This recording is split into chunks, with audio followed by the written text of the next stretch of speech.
Oh, hey, it's 20th of June, 2026, and that means at least three things. One is we've got a brand new graphic.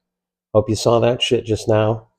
AI is good for something. Second, thanks to social media, I realized that 3 years ago today, I stumbled upon the dumb little name for this dumb little web series and put it in the can and never did anything with it until now. And third is even stranger, it's been 10 years to the day since I saw a clip of a certain pimple popping physician on a certain TV series hosted by a certain stand-up comic on a certain comedy focused cable network. And I thought, man, I think I could do that. What would I do and how would it be different? Well, this is how, and here we are, and you're back, and this is what you came for. So let's fuck some shit up in the kitchen. This is a special Pride edition of Boil.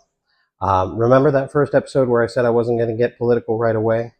Well, here we are. But honestly, if you think that human rights and people loving whom they want and marrying whom they want and living their lives without persecution is political, well, then fuck you. What's that I spy on my neckline? Is that a lavalier mic I see? Well, shit, we growing up, aren't we? So it's Saturday, and today I didn't want to cook, and I got a pizza, and I got a Detroit-style pizza because it's fucking good. And you know what the best pizza in the world is? Sometimes it's the pizza you don't have to fucking cook. One of these days, maybe I'll show you how I make my Detroit-style pizza. It's fucking good too. But right now, I need something to eat after the pizza because that's what America is, right? Food before the food, the food after the food between the food. The food after the food today is going to be mint chocolate chip ice cream because it's my favorite ice cream. And we're going to make it with about 5 or 6 very simple ingredients. So we're going to start with our very gay bowls because 'tis the season. And here's what we've got. Some heavy cream and some half and half. About the same amount of each. I like to buy a pint of each and then I do not have to measure and dirty up a cup. I've got a whisk for mixing things. Vanilla extract and spearmint extract. You can use peppermint if you want. I didn't want. Sugar and some chocolat. Now people use semi-sweet. People use milk chocolate. I like dark chocolate. Fuck you, it's my ice cream. So there are a couple things you're going to need if you want to make your own ice cream, and these are non-negotiable. And one of those things is an ice cream maker. Now, if you want to be old school and turn a crank with your hand like the Amish, then you're more than welcome to do that. And you can get a kit for cheap. I've got a KitchenAid mixer, so I've got a KitchenAid kit.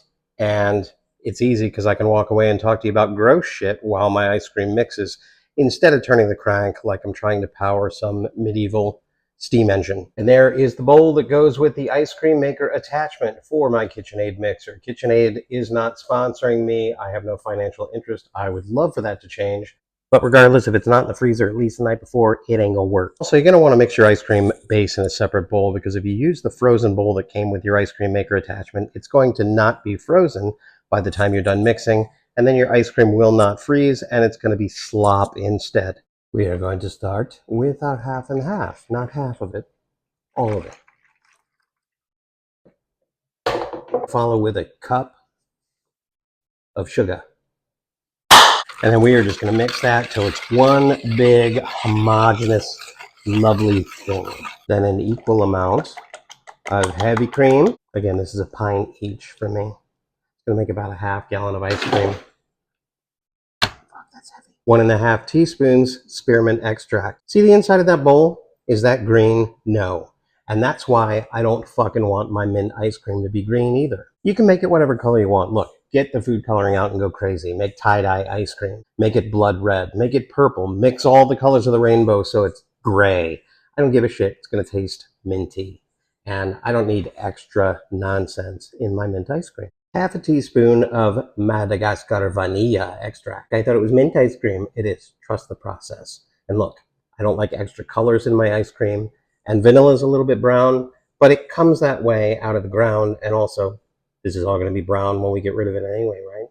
Give it one good final mix. Make sure that is all incorporated. Then we're going to pop it in the fridge so it's chilly. All right, so then we're going to pour this into our nice frozen bowl. We don't necessarily want the churning blade going while we are doing this, because when that chilled base hits that frozen bowl and it tries to freeze immediately, it's probably going to fuck up your blade and you're going to have to buy a new $700 mixer. So then I'm going to turn this on the lowest setting and I'm going to say, Alexa, set a 23-minute ice cream timer. Full disclosure, how long you churn your ice cream is going to depend on, well, how long you like to churn your ice cream, and what consistency of ice cream you like. 23 is a number I came up with after a few semi-successful attempts. And it's going to vary depending on your environment. It's going to vary depending on the humidity and the heat in your home. It's going to vary depending on how long you've frozen the bowl and how long you've chilled the base. But again, 23 is what I like. And when I've got about a minute and a half to 2 minutes left, I'm going to go ahead and kind of drop those chocolate chips in and let them get incorporated. When it comes out, it's going to be kind of soft servy consistency, almost like your shits when you've had too much Taco Bell. Then we're going to put it in the freezer, and over the next couple of hours, it's going to firm up and get nice and kind of scoopable, like that ice cream shop, mom and pop ice cream that we all, well, those of us with any sense anyway, that we love. Don't you wish you could just sit in the freezer for a couple of hours after you had too much Taco Bell and you would firm up? So while that mixes and churns and incorporates and thickens and becomes the gooey, delicious mess that ultimately it's going to be, let's get down to it and talk about cold shit that I've encountered. And let's see if we can make it hard for you to eat this ice cream by the time we're finished. So have you ever picked a grape? I'm not talking about necessarily off the vine. I'm just talking about you pull a cluster of grapes out of the fridge and you get a bowl and you're going to eat some grapes and you pop them off the little vine where they're attached. You know what that feels like? There's just a little resistance and then comes right off. It's important that you know what that feels like. It's foreshadowing. So ice cream is cold. You know what else is cold? Winter time. You know what's really bad? It's when you don't have any shoes because you're homeless, not getting political, and you're outside in the winter time and you get frostbite. And then you come to see me. Why do you come to see me with frostbite? Well, it's because my heart is so warm and I'm going to thaw out your toes and they're going to magically go back to normal. No, that's not why. It's because often those toes auto-amputate because the tissue freezes and then it gets no blood and then it dies. And dead toes are dead. And guess what? Got to take them off. It was near the end of rounds a few years back, and I was at one of my morning facilities on a Tuesday. I only remember it was a Tuesday because I remember which facility it was, and that's when I go there. They asked me to see this gentleman in his wheelchair. He was in the breakfast room. We wheeled him into a room called the Clinton Room, which is off the central hallway where they typically have meetings and things, but it was a private room where we could shut the doors and I could kneel down and take a look at his toe. It was purple, and it was black, and it was swollen, and it was necrotic, and it smelled bad, and it was pretty clear that that toe was a goner. Remember in a prior episode I said something about the zombie movies where you kind of cut off the arm so the whole person doesn't get infected? Well, gangrenous toes are very much the same. 3 scenarios are a possibility. Now, scenario number 1 comes off on its own. Great. You pull a sock off, there's a toe in it, you shake it into the trash, you go on about your day. Best, easiest, safest, quickest. Scenario number 2. You go to the operating room and a surgeon of some ilk, probably a podiatrist, maybe a vascular surgeon, puts you under general or local anesthesia and they go ahead and they amputate that toe. Scenario number 3. The toe is loose enough and barely attached that an experienced clinician, and only an experienced clinician, can remove the toe at the bedside. Now, keep in mind, this is dead tissue, so this is a completely painless procedure. This person has no feeling.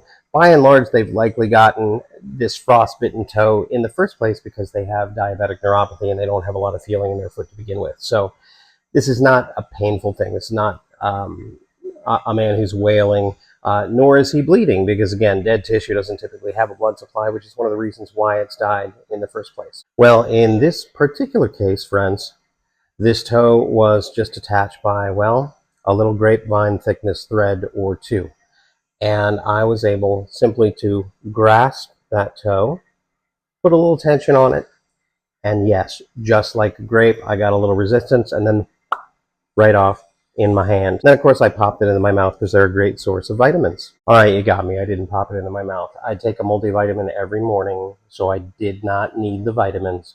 So I went ahead and I put that toe into a red biologic waste receptacle, went ahead and cleaned his wound, dressed his wound, and then both he and I went on with our respective days. But when I tell you that pulling that man's toe off felt exactly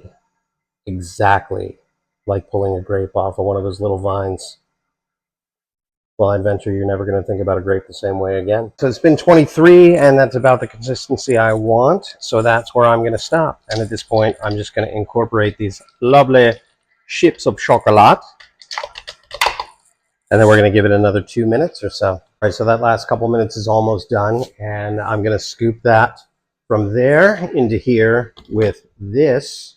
And thank goodness we clean as we go around here, because I used this to make some Rice Krispie treats, and it was all ugh. Don't forget to do that just because Daddy forgot to tell you. So there we are. That's it. 27 minutes or so, start to finish, including about 25 and a half minutes of churn time. So this is too easy not to do it yourself. It's honestly really cheap, and there's none of the shit in it that you don't know how to pronounce. Not only that, but this is the best ice cream that I have ever tasted. And you saw my gut. Y'all know I've tasted a lot. We're just going to pop that in the freezer. And again, unlike your asshole after a night of really bad decisions, it's going to firm up. So ideally, we're going to leave that in the fridge until tomorrow, but I'm going to want to eat it before then. So we're going to at least give it a couple hours or so. Woo! I meant so. A couple hours or so. So it's not just good. The texture is just right. The mint is just mint. There's no unpronounceables in here. 6 or so ingredients, half an hour or so out of your life for literally the best ice cream maybe that you'll ever taste. The base is almost the same for nearly every ice cream that you do, with a little tweak here and there. And then what's different are the fillers. So if you do this once and you love it, you can fuck with it as much as you like and tinker and tweak and play around with flavors. And there's really no limit to the number of different kinds of this you can experiment with. And you can change the amounts of milk versus sugar and cream and make ice milk or frozen yogurt or gelato. And holy hell, seriously, if this appeals to you and you've got the equipment, make it. If you don't have the equipment, go get it. And it's fun to experiment with this stuff. What do they say? Dip your toe in. This is Boyle. Thanks for coming.